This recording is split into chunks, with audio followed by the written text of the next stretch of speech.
Kasi kung lahat kaalyado po yung ipapasok nila sa survey, Magic 12, masyadong mahalata ng mga mamamayang Filipino na binibilog lang nila yung ating isipan.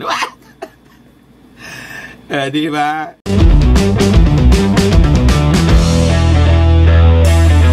Ano niya, Mr. Maravillas, ang masasabi mo? Top notch na naman niya si Digong sa survey ng Publicos Asia. Normal po. Diyan niya, siyempre, masama yung loob mo. Paano sasama yung loob natin na tayo po, game? Open tayo sa mga ganyan. Kilala naman natin po yung Publicos Asia. Ang may-ari niyan, si Malo Tiquia. Si Malo Tiquia po, political strategist, publicist, and supporter ng mga Duterte. Ni Mau Diggs tapos ni Inday.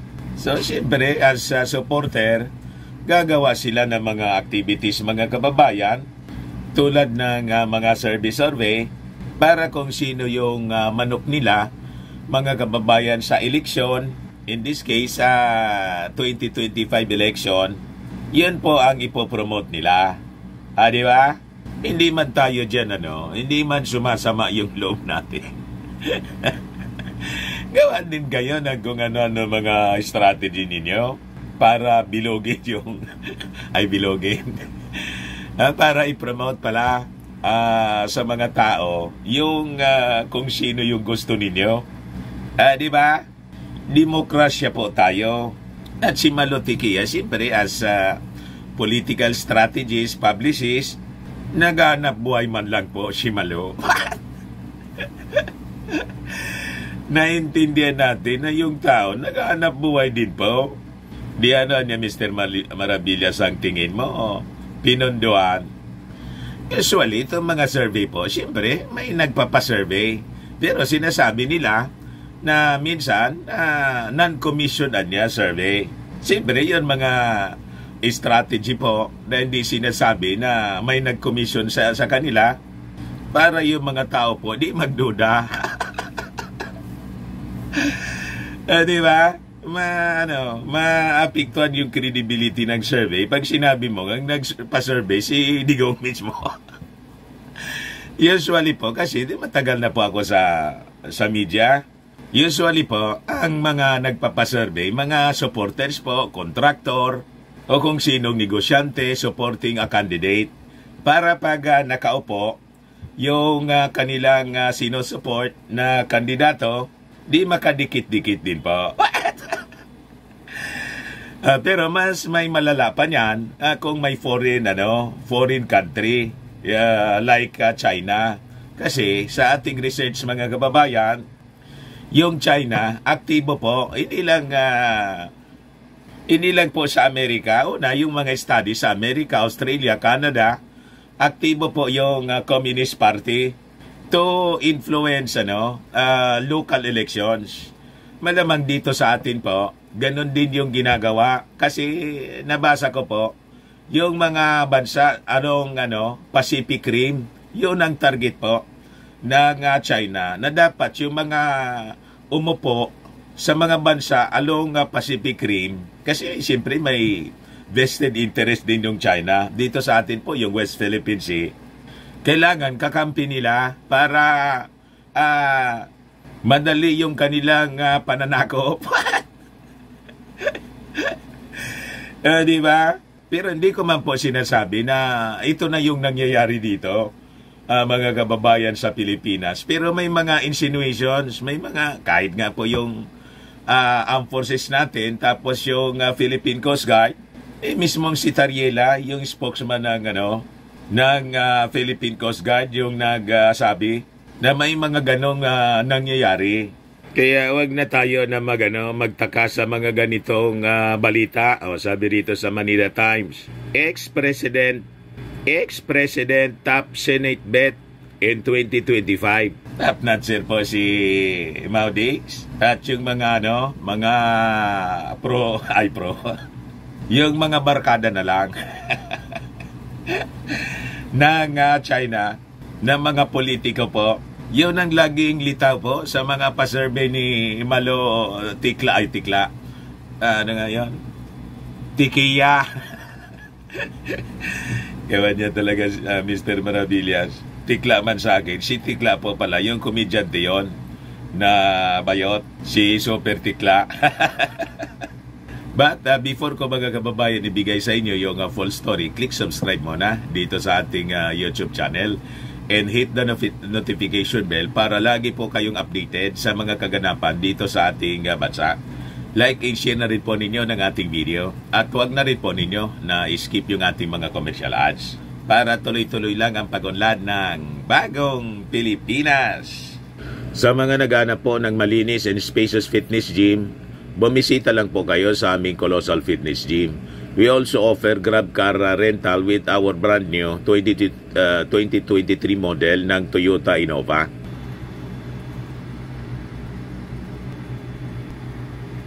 We also accept booking for those who are planning to travel via PAL and Cebu Pacific and other airline companies, local and international. And bills payment for Meralco bills, PLDT, etc. Ang Colossal Fitness Gym is located at 3rd floor, Security Bangap Building, Landco Business Park, Legazpi City, Albay. For inquiries, look for Chilon Maravillas, contact number 0966-802-0949.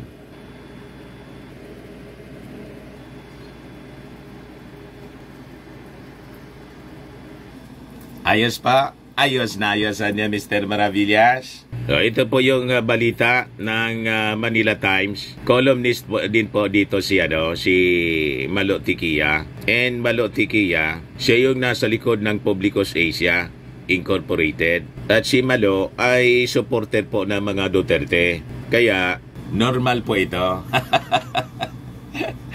Na laging tapuan. Kung hindi si Inday, si Maudigs. Siyempre, trabaho lang po. Naghanap buhay din yung tao.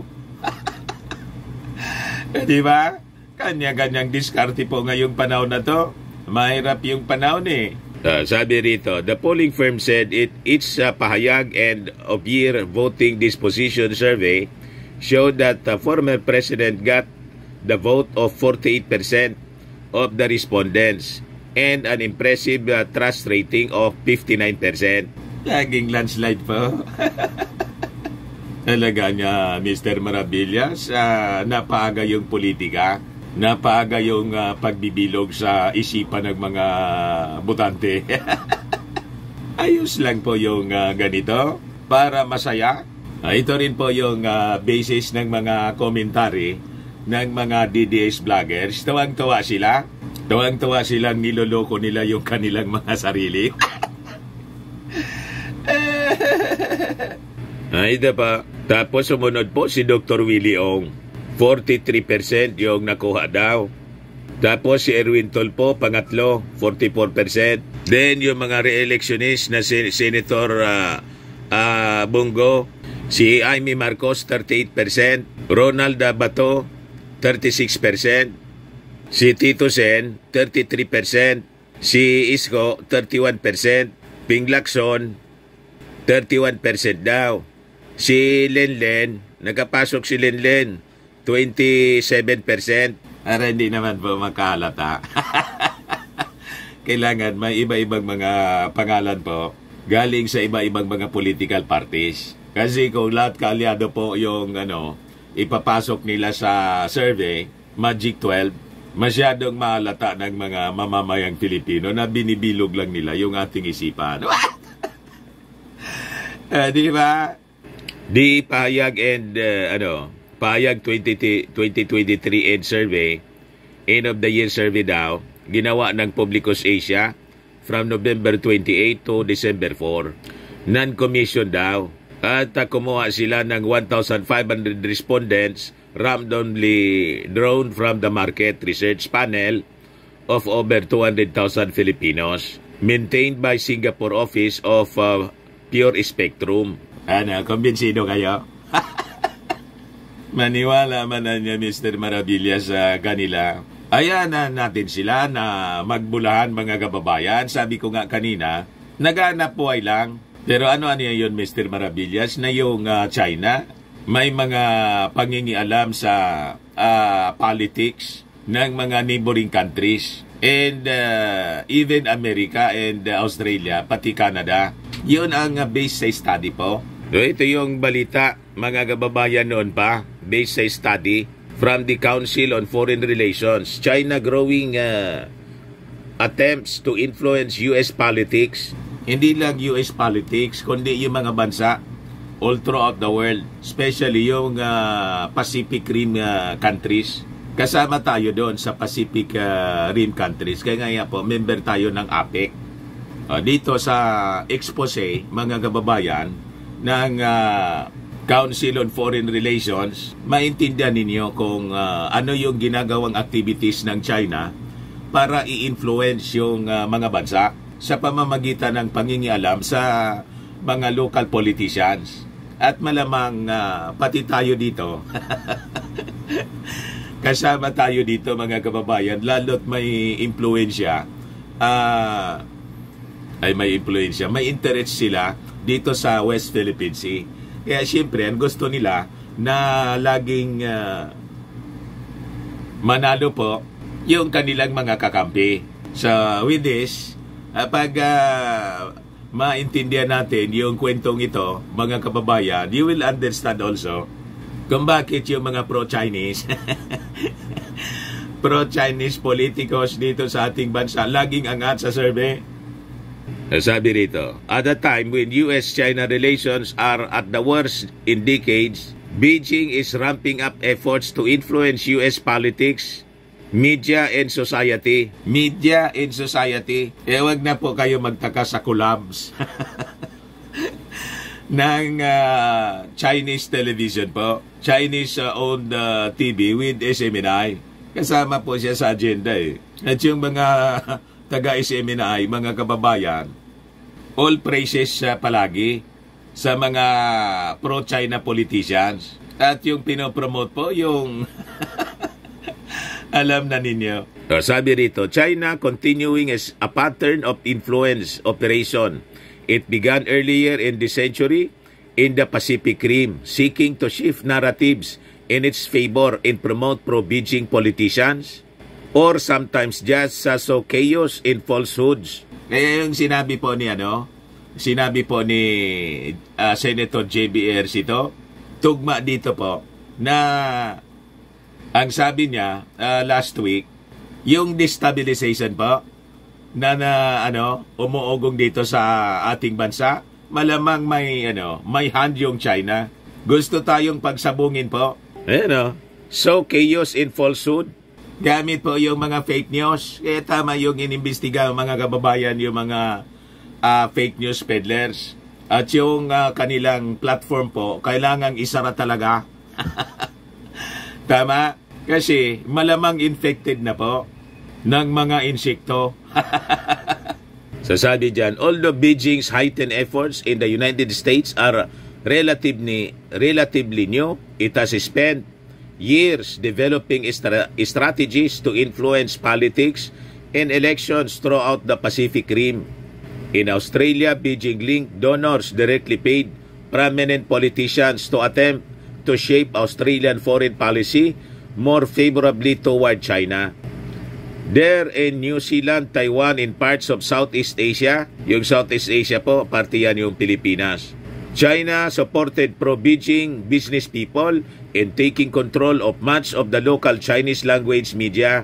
Yan ang ginagawa nila, kaya wag na kayong magtaka kung pati doon sa Pandesal Forum. Yung agenda ng China, yun ang pinopromote doon mga kababayan. At huwag na kayong magtaka kung bakit dumami yung mga influencers. Karamihan po mga DDS vloggers promoting pro-Chinese interest po. Naging mouthpiece na po. Ang dami po mga kababayan. Nagkalat sa social media. Di kasama pala niya sila Mr. Maravilla sa sindikato. Malamang po nakasama sila sa sindikato. Sabi diyan, Australian officials have voiced worries about similar attempts at political penetration. In February, Australia's security agency reported foiled and reportedly foiled an effort by someone using an offshore account to transfer funds to Australian candidates who supported the interest of foreign government. An influential Labour Party Senator, Kimberly Kitching, alleged that the perpetrator was Chow Chak-Wing, a Chinese-Australian billionaire who reportedly has close ties to Beijing. Chow Chak-Wing has denied the charge. Siyempre po, di po sila aamin. Kaya malamang po sa 2025 election, babaha po ng pondo galing dito sa mga funders na mga billionaires na mga Chinese, na malamang yung pondo galing mismo sa Beijing. Kaya ingat-ingat po tayo sa mga politiko ngayon. Siyempre, kailangan nila ng pondo para gastusin po during our midterm election, lalo na po sa 2028 presidential election. Kaya huwag kayong magtaka kung bakit napaaga yung politika dito sa ating bansa at yung mga service po sunod-sunod. Dumaloy na siguro mga kababayan yung pondo. Sabi dyan, Beijing has also attempted to intervene in elections through coordinated information and disinformation campaigns designed to promote candidates sympathetic to the Chinese government and its actions. It has done so widely in Australia, New Zealand, in other places in Asia. So possibly kasama na tayo kasi may interest sila dito sa West Philippine Sea. Most notably, in the lead-up to the 2020 Taiwanese presidential elections, Chinese officials reportedly instructed Taiwanese media outlets close to China to promote its favored presidential candidate, Han Kuo-yu. Han did not win, but China has increased its disinformation and other influence efforts targeting Taiwan just before the island's local elections in November 2022. So, siyempre, sa Taiwan po, active sila. Gusto nila yung pro-China. Kasi yung mga Taiwanese gustong humiwalay ng totally. They wanted to declare independence. Na yun ang kinakagalit ng China. Dito naman po sa atin, malamang yung mga politiko, may mga politiko nga pabalik-balik po sa China. Baka niya Mr. Maravilla sumasalok sa balon. Malamang po. Sabi rito sa report ng Council on Foreign Relations, China state media organizations operating in the United States were responsible for a significant amount of money reported under FARA. CGTN, a state broadcast company, reported more than half of the $280 million. Yung CGTN po, yung nang kakolabs ng yun na nabulgar po sa SMNI hearing doon sa Kongreso, pero wala pa daw na formal na napirma na kasunduan. Malamang hindi na matuloy kasi pasarado na po yung network nila. Pag totally binawi yung franchise ng Congress, matutulad sila mga kababayan sa ABS-CBN. Pero tuloy-tuloy yung kanilang broadcast po sa social media. Diba? Pag ganon, malamang tuloy-tuloy din ang ganitong mga operations. So sabi dyan, Beijing actors including private media outlets controlled by owners sympathetic to Beijing now dominate the United States Chinese language television, print and online media, a tactic China first perfected in New Zealand and Australia. A report by the Hoover Institution, a US-based policy institute, found that Beijing or its proxies, such as pro-China business people, now control nearly all of the Chinese language media in the United States. This allows the Chinese government to feed its propaganda to millions of people, potentially influencing how they vote. Many of these readers and viewers live in highly competitive congressional districts in California, New York, and other states. The report also said that Beijing is gaining control of U.S. university associations for students of Chinese heritage and using those to try to shape campus in political discourse. So, nagtaka pa kayo kung bakit yung mga pro-China politicians dito laging mataas yung ratings. Diba? Booking nga niya Mr. Maravillas. Anyway, mga kababayan, yan man lang po. Gusto kong ibigay sa inyo yung mga kwento para malinawan ang inyong isipan. Baka lang gusto ninyo po itong itry. Firmax Firming and Lifting Cream. Pinapahid po sa mga pulses in affected area. Mainam po sa paninigas ng mga kaso-kasuan. Ito naman po, Automax Radiant Serum. Sa mukha naman yung application. Anti-aging po siya. You will look 10 years younger than your age. Sa mga cancer patients naman po, baka lang gusto ninyo itong itry. Ning siya red mixed fruit drink. Hindi man po siya gamot, food supplement siya. Kaya lang, gawa siya mga kababayan sa goji berry. Yung goji berry may anti-cancer properties. O yung mga inquiries ninyo, dumiretso na lang kayo sa aming messenger sa Facebook para masagot namin agad. Ako po si Dante Maravillas. Bye-bye po. God bless.